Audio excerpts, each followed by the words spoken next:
Bienvenue dans l'Africa Newsroom, votre émission de débat et d'analyse en cette semaine consacrée à la République démocratique du Congo. Le dossier du jour s'intéresse au déficit énergétique. Au sommaire également de cette émission, ce 25 octobre, date importante pour le continent puisqu'en Côte d'Ivoire, les électeurs sont appelés aux urnes pour désigner leur président. Et au Congo-Brazzaville, ils devront se prononcer en faveur du changement de la Constitution par le biais d'un référendum. Ils sont avec nous autour de ce plateau pour en parler. Nos éditorialistes, Gracien Roux, Kindi Kiza. Gracien, merci d'être avec nous. Merci Amira, bonsoir à tous. Et Jean-François Akanji-Kombe. Jean-François, bienvenue. Bonsoir Amira, enfin nous nous retrouvons. Je parle des téléspectateurs. Oh, je pensais que ça m'était adressé, mais c'est pas grave. Merci quand même, Jean-François. Et tout de suite, c'est l'info du jour.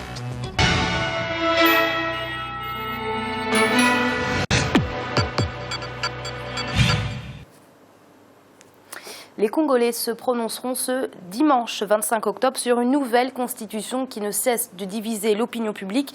Les incidents de ces derniers jours ont occasionné de nombreuses victimes et le gouvernement rassure, des dispositions ont été prises pour un bon déroulement de ce scrutin.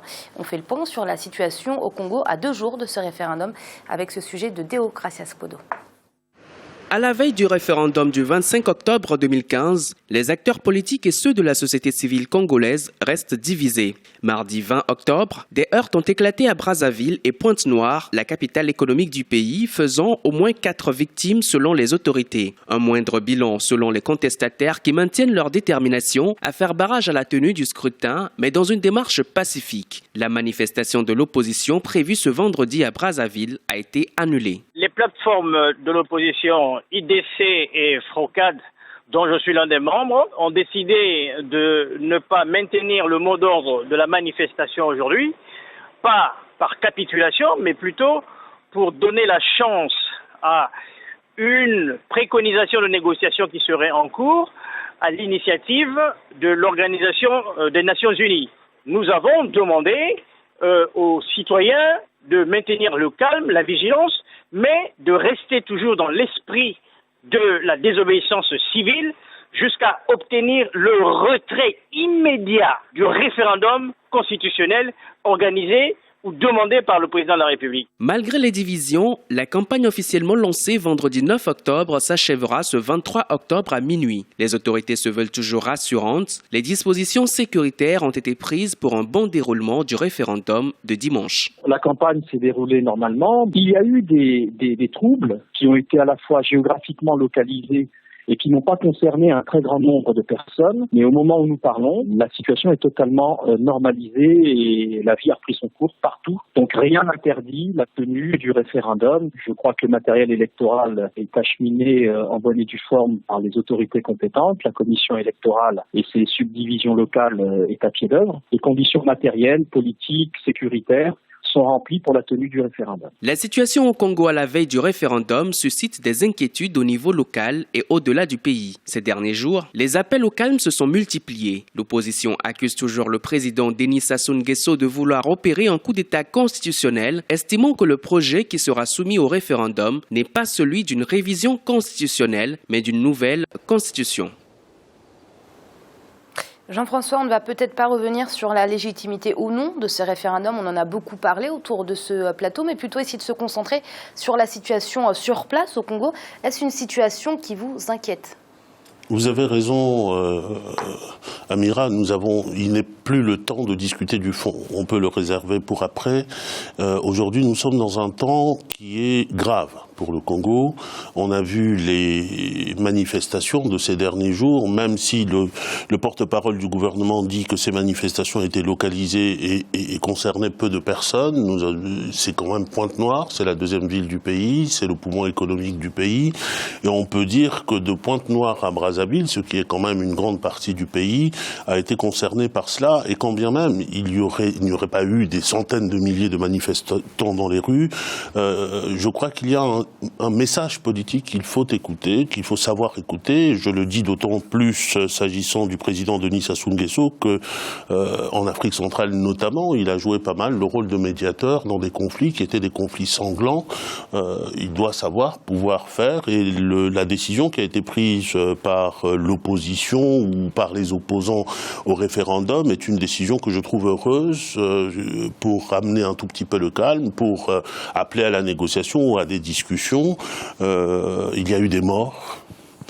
4 selon le bilan officiel, mais selon les bilans officieux, il y a eu beaucoup plus que 4. Et je crois que quand il y a la mort de compatriotes, il faut toujours être attentif aux décisions que l'on prend. Et lorsqu'on est homme d'État, aujourd'hui, j'appellerai au dialogue. Plus clairement, j'appellerai au dialogue et qu'on ne renouvelle pas les images que nous avons vues ces derniers jours. Gratien, que doit-on craindre? Des débordements le jour du référendum? Oui, on doit craindre le débordement et surtout la violence qui peut venir des deux côtés, du côté de la police et du côté aussi des manifestants. On sait toujours comment ça commence, mais on ne sait pas comment ça peut se terminer. C'est toujours l'image du Congo qui est ternie, qui sera ternie. Si la violence commence déjà au moment du référendum, on s'imagine ce qui va se passer au moment des élections, parce que les uns et les autres vont contester les élections déjà la candidature du président Sassou Nguesso, vont aussi contester la présidence du président Sassou Nguesso, surtout que la constitution actuelle lui interdit de se représenter. Donc il y a vraiment un risque et souvent on oublie de regarder vraiment la vie des citoyens, des concitoyens. C'est cela qui compte. On ne peut pas mettre en danger la vie des citoyens pour une raison ou une autre. Il faut toujours privilégier le consensus. Ces discussions vont éventuellement, je pense, avec l'aide des Nations Unies, qui pourront aller jusqu'à une entente. On peut modifier la Constitution, mais ne pas changer la Constitution. Tout cela dépendra de ce qui sera discuté, ce qui sera décidé. Jean-François, en plus, il faut le rappeler, ce référendum, ce n'est que le début.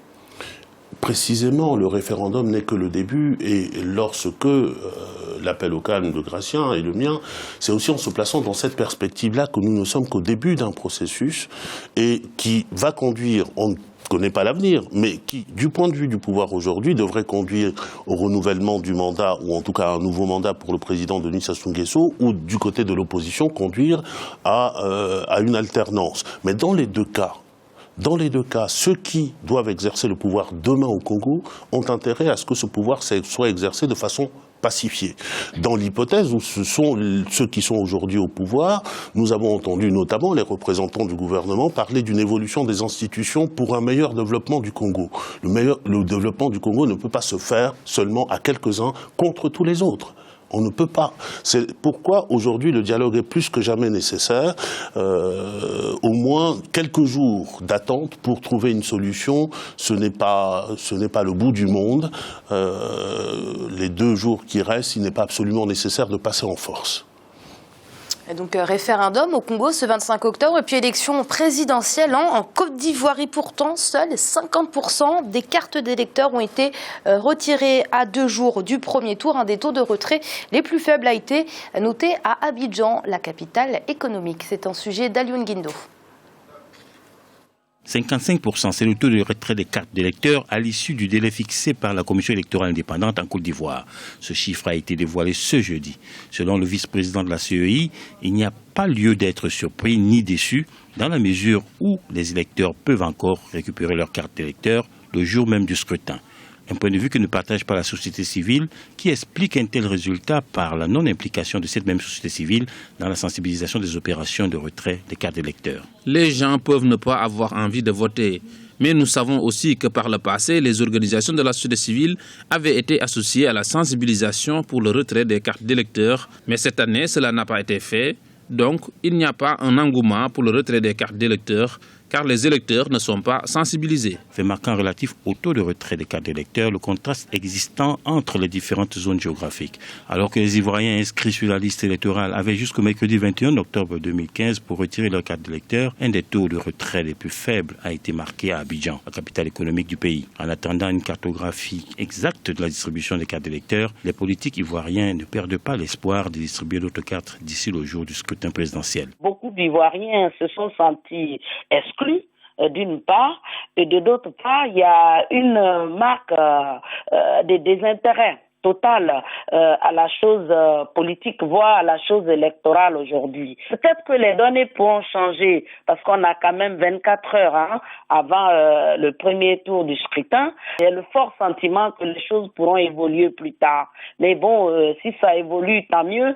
Si ça n'évolue pas non plus, il faudra vraiment que nos leaders, nos hommes politiques aussi se posent la question. Pourquoi cette déviance?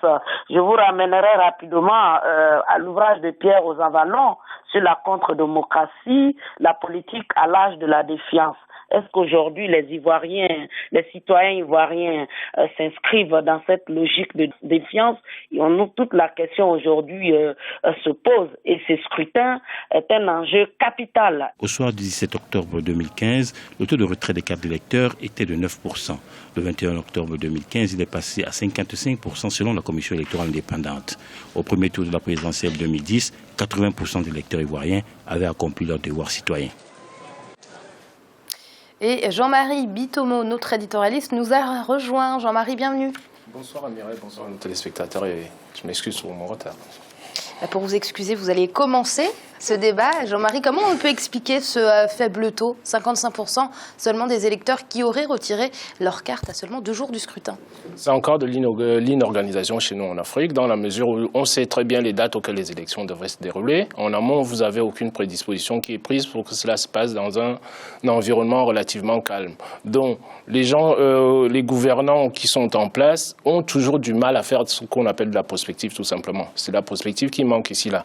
On a des dates qui sont posées. Donc, à partir de là, déjà, on sait déjà que nous sommes dans un environnement où les choses ne sont pas très, très claires. Vous avez, c'est-à-dire le passif n'est pas encore complètement, comment dirais-je, remise en place par rapport aux exigences de l'opposition ou de la population ivoirienne concernant, comment dirais-je, tout ce qui s'est passé concernant la CNI, sa composition,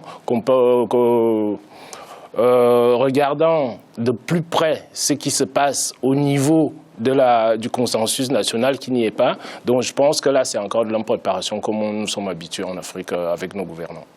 Alors Jean-François, la Commission électorale nationale se veut rassurante et a rappelé que les électeurs pouvaient de toute façon retirer leur carte le jour du vote.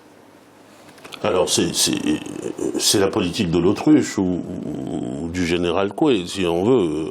Quand on est de la commission électorale, constater qu'il n'y a que la moitié des personnes qui auraient dû retirer leur carte sur un long temps qui a duré plusieurs mois, quand même. Et nous sommes à combien de jours? Nous sommes à 2 jours des élections. Bon, ne pas prendre les gens au sérieux que de dire des choses comme ça. On n'arrivera pas à 100% en 2 jours, c'est clair. Bon, maintenant, comme l'a rappelé tout à l'heure Jean-Marie, c'est de l'impréparation, mais le contexte fait que là, ce qui est en train de se préparer, c'est 50%, c'est un avenir incertain qui se prépare. 50%, c'est le pays coupé en 2. Ça rappelle d'une certaine manière ce qui s'est passé dans ce pays, c'est-à-dire la guerre entre les fils de Côte d'Ivoire. Et ces élections se présentaient un peu comme une modalité ultime de la réconciliation des Ivoiriens. Il ne faut pas perdre ça de vue. Et c'est cet élément-là qui est mal parti à partir du moment où il y a tout un paquet d'électeurs qui n'auront pas leur carte. Et puis surtout, à partir du moment où, dans ce laps de temps de 2 jours, si on veut distribuer des cartes à tout le monde, on ne peut pas éviter la fraude.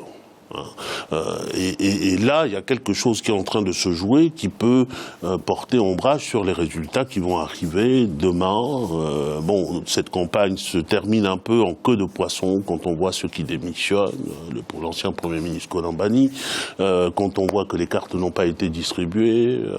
Bon, je n'aimerais pas à cet instant-ci être un électeur ivoirien. Vous êtes inquiet ? C'est inquiétant. C'est inquiétant. On est forcément inquiet. On souhaiterait que ça se passe autrement, surtout dans ce pays.